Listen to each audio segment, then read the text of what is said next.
नमस्कार, मैं राकेश मोहन सिंह और आप देख रहे हैं नेक्स्ट 9 न्यूज़ पॉलिटिकल बाइट। दोस्तों, कल देश में राम मंदिर का उद्घाटन हो गया। दर्शकों, प्रश्न तो यही है कि क्या कल वाकई इस प्राण प्रतिष्ठा कार्यक्रम की मदद से प्रभु श्री राम मूर्ति के भीतर आए होंगे? अयोध्या के सैकड़ों लोगों के घर को उजाड़ के बने इस मंदिर में राम कभी आएंगे भी? ये प्रश्न खुद यक्ष की तरह मौजूदा सत्ता दल के सामने खड़ा होगा। लेकिन मौजूदा सत्ता दल इस बात में माहिर है कि कैसे प्रश्नों से आंख चुराना है। प्रभु श्री राम तो सत्य विचार और एक जैसे विचार रखने वाले लोगों के बुलावे पर ही आते हैं। क्या वह पीएम मोदी के बुलावे पर आएंगे कभी, जो राज्य राज्य और चुनाव दर चुनाव अपनी बात बदलते रहते हैं और एक बात को एक राज्य में किसी और ढंग से पेश करते हैं तो दूसरे राज्य में उसी बात को किसी और ढंग से पेश करते हैं? कल जब अयोध्या में राम मंदिर प्राण प्रतिष्ठा का कार्यक्रम चल रहा था तो वहीं असम में राहुल गांधी को एक संत के मंदिर में जाने से रोक दिया गया। राम ने तो कभी रावण को भी अपमानित नहीं किया और दर्शन देने से मना नहीं किया, तो ये कैसा राम राज्य स्थापित हो रहा है जहां यह तय किया जा रहा है कि कौन मंदिर में जाएगा और कौन नहीं जाएगा? हम पिछले एक दशक को कहीं से भी अमृतकाल क्या बोल सकते हैं जैसा आचरण किया जा रहा है। इस सरकार के द्वारा विपक्ष और जनता के साथ आपको लगेगा कि यह विषकाल से ज्यादा कुछ नहीं है। राम तो हमेशा से कुटिया में ही आए हैं, लेकिन अयोध्या की सड़कों का चौड़ीकरण और सौंदर्यीकरण के नाम पर सैकड़ों लोगों की कुटिया पर बुलडोजर की कार्यवाही कर दी गई। आगे चलते हैं खबर में। दोस्तों, राम ने अपने 14 वर्षों के वनवासी जीवन के दौरान जनमानस को यही सीख देते रहे कि कैसे साधारण तौर पर जीवन जिया जाता है। भले ही आप कितने ही बड़े बैकग्राउंड से आते हैं, आपके जीवन में सौम्यता और दूसरों के लिए सम्मान हमेशा रहना चाहिए। राम का जीवन यह भी सिखाता है कि हमेशा ऋषि, गुरु और बड़ों का सादर सम्मान होना चाहिए। लेकिन कल राम मंदिर प्राण प्रतिष्ठा में राम की सीख नदारत ही दिखी। कल ना बड़ों का सम्मान दिखा, ना ऋषि मुनि का सम्मान दिखा और ना ही गुरु दिखे इस पूरे भव्य समारोह में। बस एक ही आदमी दिख रहा था पूरे आयोजन में और वो थे देश के पीएम मोदी। सारे कैमरों का फोकस पीएम मोदी पर। बड़े बड़े धर्माचार्यों को कतार में खड़ा कर दिया गया। साहिब के अभिवादन में क्या मोरारी बापू, क्या जैन मुनि लोकेश और क्या श्री श्री रविशंकर, सभी धर्माचार्य इस तरह कतार में खड़े थे मानो पीएम मोदी को संतों का नहीं, संतों को पीएम मोदी से आशीर्वाद की जरूरत है। जिन आडवाणी के रथ का संचालन कर पीएम मोदी राम प्राण प्रतिष्ठा कार्यक्रम के कथाकथित यजमान बने, उन आडवाणी को ही यह कहकर दिल्ली में रोक लिया गया कि शीतलहर चल रही है, आप घर में ही रहो। आखिर क्या देश के पीएम मोदी को क्रेडिट लुट जाने का डर था कि अगर आडवाणी आए तो कैमरा बीच बीच में आडवाणी पर भी चला जाएगा? बेचारे लाल कृष्ण आडवाणी को राम मंदिर ट्रस्ट ने सच्ची भावना से निमंत्रण तो दे दिया, लेकिन निमंत्रण के बाद जैसे चंपत राय के बयान बदले, मानो ऐसा लग रहा था कि दिल्ली से उन्हें खूब डांट पड़ी हो और चंपत राय इतना डर गए कि उन्होंने या मजबूरन पीएम मोदी को भगवान विष्णु का अवतार तक बता दिया, अपनी गलती पर लीपापोती कर दी। कल जिस तरह से प्राण प्रतिष्ठा में पीएम मोदी को दिखाया जा रहा था, उसको देखकर तो ऐसा ही लग रहा था कि पीएम मोदी बड़े और राम बौने हो चले हैं। राम ने तो हमेशा से ही सबरी, निषाद राज और अपने बड़े भाई से सताए सुग्रीव सरीखे लोगों से मिले और उनकी मदद की।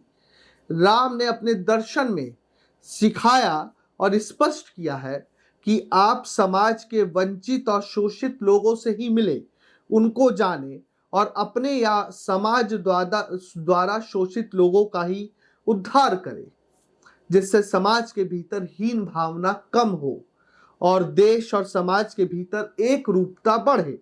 लेकिन कल राम मंदिर के आयोजन में बुलाया किसे गया? फिल्मी सितारों को और कॉरपोरेट घराने के लोगों को, जिन राम ने पिता का वचन पूरा करने के लिए पूरा राज ठुकरा दिया। उन्हीं राम की प्राण प्रतिष्ठा कार्यक्रम को भव्य बनाने के चक्कर में भौतिकतावाद से और भौतिकतावाद का ऐसा लज्जित प्रदर्शन किया गया कि राम खुद ब खुद शर्मा गए होंगे। ये उस देश में हुआ, उस राज्य में हुआ जहां आज भी एक बड़ी आबादी 3 टाइम का पौष्टिक आहार नहीं ले पा रही, बच्चे कुपोषण से शिकार हैं और गर्भवती महिलाओं को ठीक से भोजन नहीं मिल पा रहा। जिन राम ने अपना जीवन सादगी से बिता दिया, उन्हीं राम के प्राण प्रतिष्ठा कार्यक्रम को भव्य दिव्य बनाने के लिए कृत्रिम लाइटों से जगमगा दिया गया। इतने मायावी कार्यक्रम में आएंगे कभी राम? आप लोग खुद सोचिए दर्शकों, क्योंकि यहाँ पर राम का दर्शन तो कहीं देखने को ही नहीं मिला, क्योंकि यहाँ तो एक व्यक्ति को सिर्फ लोकसभा के लिए राजनीतिक पिच तैयार करने से मतलब था। इसलिए तो शायद एक ही आदमी टीवी में दिख भी रहा था और अखबारों में छप भी रहा था। राम के नाम पर राजनीति करने वालों के बुलाने पर श्री राम आए होंगे? यह प्रश्न का जवाब तो आप दर्शकों को ही ढूंढना चाहिए। कल के कार्यक्रम के लिए देश के राष्ट्रपति द्रौपदी मुर्मू को भी निमंत्रण दिया गया था, लेकिन शायद उनके मन में भी खौफ था साहेब का, तभी तो वह भी नहीं गई आयोजन में और एक चिट्ठी जारी करके पूरे आयोजन से किनारा कर लिया। लेकिन आखिर क्यों नहीं गई राष्ट्रपति इस समारोह में? इसका जवाब आम आदमी पार्टी के गुजरात नेता ने दिया। राम मंदिर प्राण प्रतिष्ठा में राष्ट्रपति द्रौपदी मुर्मू की अनुपस्थिति पर आदिवासी नेता छोटू वसावा ने निशाना साधा है। छोटू वसावा ने सोशल मीडिया प्लेटफॉर्म एक्स पर पोस्ट किया और लिखा है कि आदिवासी हिंदू वर्ण व्यवस्था के 4 वर्णों में नहीं है, इसलिए उन्हें नहीं बुलाया गया। छोटू वसावा ने लिखा है, संसद भवन के उद्घाटन में भी महामहिम राष्ट्रपति मुर्मू को नहीं बुलाया गया था। राम मंदिर प्राण प्रतिष्ठा समारोह में भी राष्ट्रपति द्रौपदी मुर्मू को नहीं बुलाया गया। छोटू वसावा ने यह निशाना बीजेपी पर किया है, हालांकि उन्होंने बीजेपी का जिक्र नहीं किया। वसावा पहले भी बीजेपी और पीएम मोदी की आलोचना करते रहे हैं। अगर आप नेता की बात को ही सच मान लीजिए तो यह बात तो पक्की ही हो जाती है, कल प्रभु श्री राम बिल्कुल नहीं पधारे, और पधारे भी होंगे तो वह सत्य से दूर खड़े एक व्यक्ति को उनकी पूजा अर्चना करते देखकर इतना व्यथित हुए होंगे कि वह फिर से किसी सबरी के यहाँ बेर खाने पहुंच गए होंगे, क्योंकि प्रभु श्री राम तो हमेशा से ही झोपड़ी में ही पधारे हैं।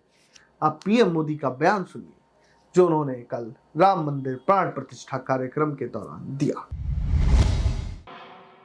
त्रेता में राम आगमन पर पूज्य संत तुलसीदास जी ने लिखा है, प्रभु बिलो की हर से पुरबासी, जनित वियोग विपत्ति समनासी। अर्थात प्रभु का आगमन देकर ही सब अयोध्यावासी, समग्र देशवासी हर्ष से भर गए। लंबे वियोग से जो आपत्ति आई थी उसका अंत हो गया। उस कालखंड में तो वो वियोग केवल 14 वर्षों का था, तब भी इतना असह्य था। इस युग में तो अयोध्या और देशवासियों ने सैकड़ों वर्षों का वियोग सहा है। हमारी कई कई पीढ़ियों ने वियोग सहा है। भारत के तो संविधान में उसकी पहली प्रति में भगवान राम विराजमान है। संविधान के अस्तित्व में आने के बाद भी दशकों तक प्रभु श्री राम के अस्तित्व को लेकर कानूनी लड़ाई चली। मैं आभार व्यक्त करूंगा भारत की न्यायपालिका का, जिसने न्याय की लाज रख ली।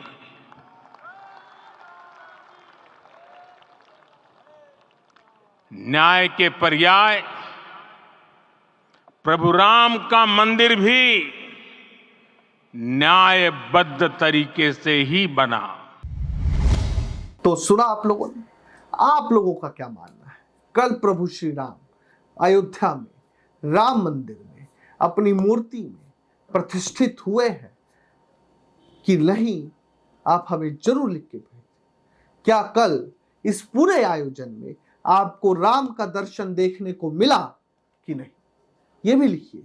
क्या कल मर्यादा पुरुषोत्तम ने जो जीवन जीने का तरीका बताया, उसकी झलकी इस भव्य दिव्य कृत्रिम आयोजन में देखने को मिला? इस पर भी आप लिखिए और हमें जरूर अपने विचार साझा कीजिए। देश और दुनिया की तमाम खबरों के लिए देखते रहिए नेक्स्ट 9 न्यूज़ पॉलिटिकल बाइट। धन्यवाद।